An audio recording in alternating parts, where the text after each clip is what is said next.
CyberTech Worlds Clash. Chapter 16. Color Codes. Severus Snape shivered, as lots of eyes rolled over him from men wearing either bright green or bright blue clothes while he was forced to wear bright red, but he grimaced at seeing one man who wore yellow, and he had ashen gray skin and cold dark eyes and pointed teeth.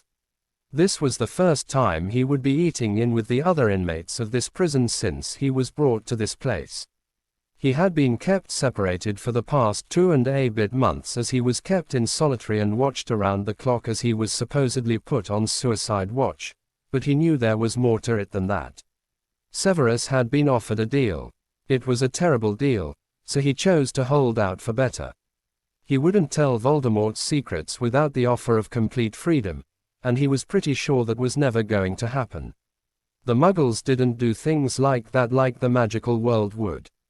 He could still barely believe it. He was arrested by these filthy Muggles, charged with, well, all of the things they thought were crimes, though, technically were, but Dumbledore made the rules bend for him, sentenced, and locked away in a filthy Muggle jail wearing filthy Muggle clothes, and he couldn't do shit about it. It had taken 2 days for his trial. His legal advice consisted of an older man who had apparently looked over his file, his charges, the evidence, and told him that all he could do was take the deal and plead guilty. However, he wouldn't take the advice of a ridiculous Muggle and was found in contempt of court on top of his other charges and sentenced to 3 life sentences in the Crater Super Prison. Then to top things off for Severus was that a week after his first sentence, he was charged and sentenced to an extra 2 life sentences and 42 years. He was still expected to be charged with more. He understood that fundamentally, he was going to die in this place, and never use magic again. Severus had gone through 5 Muggle solicitors already as he didn't want to listen, and they could refuse to work for him if they wanted, and he was too much of an asshole. He had demanded a wizard solicitor eventually, instead. He was quite surprised that he got a solicitor from Gringotts to work his case that he had to pay himself. He was disappointed. Severus's new solicitor had only given him the same bad news. He was going to jail for the rest of his life. He was told to just accept the deal, that he would be better off staying in solitary for his sentence.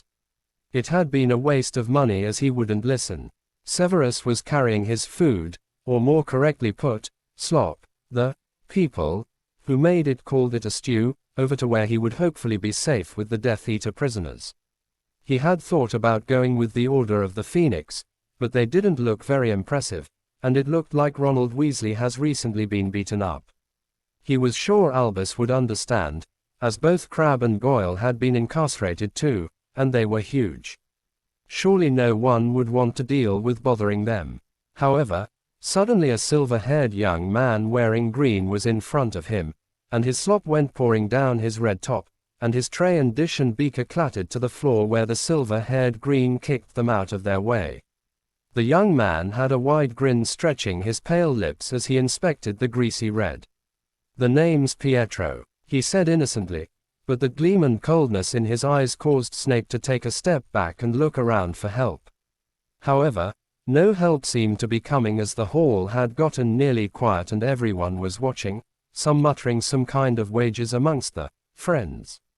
Severus looked to Dumbledore for help, but the old man just shook his head, scared.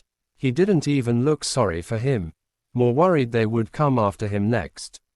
"You're Severus Snape?" "Yes." He nodded but started as he turned to see a man in his late 20s, early 30s behind him with the bottom part of his all-in-one green suit hanging down, to show his white vest, and torrent of muscles bulging through it like a god of Greek mythos. The man had to be at least 6'8" and towered over him with dark brown eyes glaring coldly.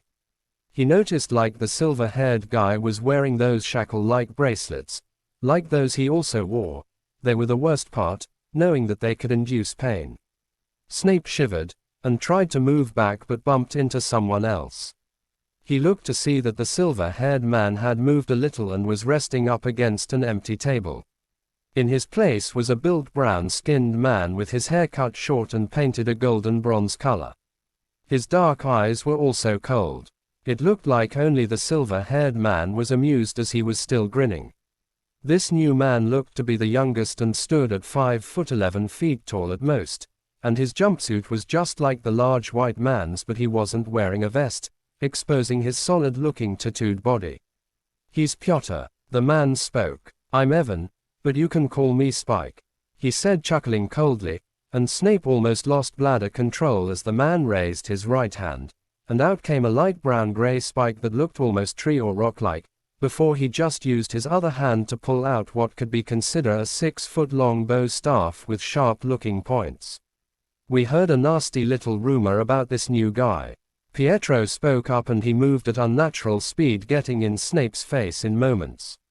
"Some guy named Severus Snape, a red who was a high school teacher, an incompetent one from what I heard. The only thing he seems to do with any real priority is allowing his precious little students to be harmed. I heard he even partook in some of that harm himself, bullying students, among other things." He left the implication hanging, but nobody needed any elaboration. There was a collective standing as the rest of the hall, minus the wide-eyed Reds sitting at the table with Dumbledore, and the Death Eaters who tried not to catch anyone's eye as they cowered at their table. Dumbledore looked down at his plate as Snape looked his way, which caught the silver-haired man's attention for a moment. However, Snape realized that none of them were coming to his rescue, so quickly looked around. Severus needed a guard, right? He was a prisoner. They had to protect him, right? Muggles weren't like mages. They didn't have Dementors, or torture prisoners, did they? No. He saw a guard a little further away. No, there were 2 of them talking to another few prisoners, and knew they were literally turning a blind eye or two. Severus felt tears stream down his cheeks as he looked more, searching quickly, but all the guards were preoccupied, pretending none of this was happening. He couldn't help it as he looked down as a wet patch formed around his crouch, and he wished he made better discussions as he felt piss spilling over his shoes. Snape was quiet as he wimped and shuffled back while shaking. He bumped into something solid, cold, and metallic. He wished he just didn't look, as it was the large man. His skin had changed. He was a monster. It was now light blue metal with near-glowing white shields for eyes and dark blue metal hair.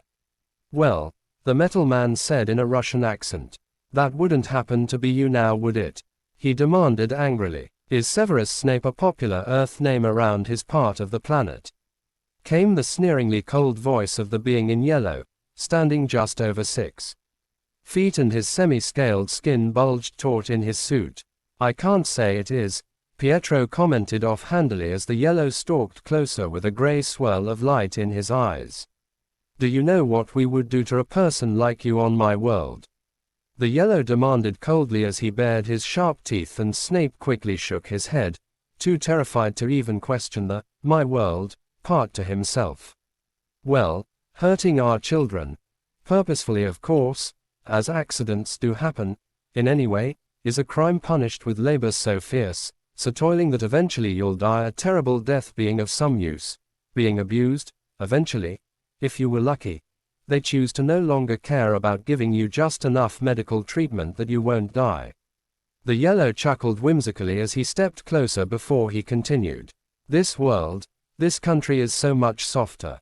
But it isn't the toil, danger, or labor that would really break you on my world, but filth like me, and them." He gestured around him at the blues and greens while muscles flexed and strained as they advanced slightly, and Snape felt the rest of his bowls empty and squidged down his legs in a runny mess. "It looks like in some places," the Russian said whimsically, but his metal expression didn't change. "We are very similar," he finished with a growl at the end. Snape shivered as he took a step away towards the nearest guard and leaving a little puddle and smudge of shit behind him. His eyes flashing around desperately as one man in blue played with little orange flames between his fingers and another in green let his eyes sparked with lightning. "And no, no, no, please," he stuttered out, begging. "Albus, please, Crabbe, Goyle," he screamed out. "Please, someone help me." However, even the guards ignored his pleas, and Dumbledore and the Death Eaters could only look away while the remaining Reds could only watch in fascinated horror. "I'll help you," the Russian said, crouched to whisper in his ear. Severus Snape felt less than reassured. Snape started blabbering and crying as he flopped, falling towards the ground, tears streaming from his eyes, and snot pouring from his nose as he tried to shield himself away from them. However, he suddenly screamed like a little bitch as he was lifted effortlessly off the ground by the neck of his red outfit, and tossed like a ragdoll, all the way from one side of the large hall to the other. Snape cracked as he sailed over everyone's head height, barely reaching the second-floor balcony as he bounced off and down, bending at an impossible angle. Everyone in the hall followed his arc with their eyes when he finally smashed painfully onto the ground the other side of the hall. There were more cracking noises as more bones broke or shattered, as he bounced slightly before crumpling into a whimpering mess of blood, and into unconsciousness as the last parting of air left his lungs as he wheezed for breath, barely alive. "Hey, leave some for me," Spike demanded in annoyance before all of them paused with grimaces of pain as their muscles tensed up, and he dropped his staff as currents of electricity coerced through them. "I get the next go," the Yellow demanded through gritted teeth as everyone except the Reds were brought to their knees as more guards and medical personnel charged in. One of the guards was quick to take the offending weapon from Spike with some lame words of reprimand. The medical team was quick to retrieve Snape and get him out before the pain let up on them and they could rise to their feet, some of which offered the other Reds a glare of warning. It only took about 2 minutes, but none of the inmates attempted to fight through the pain to stop the guards or medics, as it would be pointless. As the greasy Red wouldn't be conscious for them to enjoy hurting him some more, and they didn't want the pain levels to increase. Albus Dumbledore shivered in horror. It hadn't taken long for him to realize that you don't mess with greens, or that yellow, or the blues. He also realized that it was most probably one of the guards that purposefully told them of Snape. However, he now knew it was only a matter of time before they realized. He knew and didn't care, and then he may be next. "Wait," James Potter asked with a confounded look towards Dumbledore. "I knew Snape was an incompetent asshole, and that he is always an asshole to the students, but, beating him like that and, what did they mean by other things?" He asked in bafflement as he looked around at the rest of the order and with the exception of Dumbledore looked as confused. Dumbledore was trying to come up with an answer when he paused in terror when that Yellow sauntered over with a cold grin as he looked from Dumbledore to James. "I couldn't help but overhear you," the Yellow said coldly. "With ears like this, it's not hard," he chuckled as he pointed to his tall thinly curved ears on the side of his head while James stared at him in horror as he leaned over the table with his clawed hands as he took a seat, and his armored skull smoothly bald and suiting him well. The Yellow leaned over and spoke close enough that James couldn't misunderstand even if he tried. Bastard had been letting his students be. "Shut up," Dumbledore roared as he stood, which got the rest of the hall's attention and startled his minions, as he produced magical force before he whimpered as his bracelets lit up and his muscles tensed. "Enough of that, Mr. Dumbledore," a nearby guard said firmly.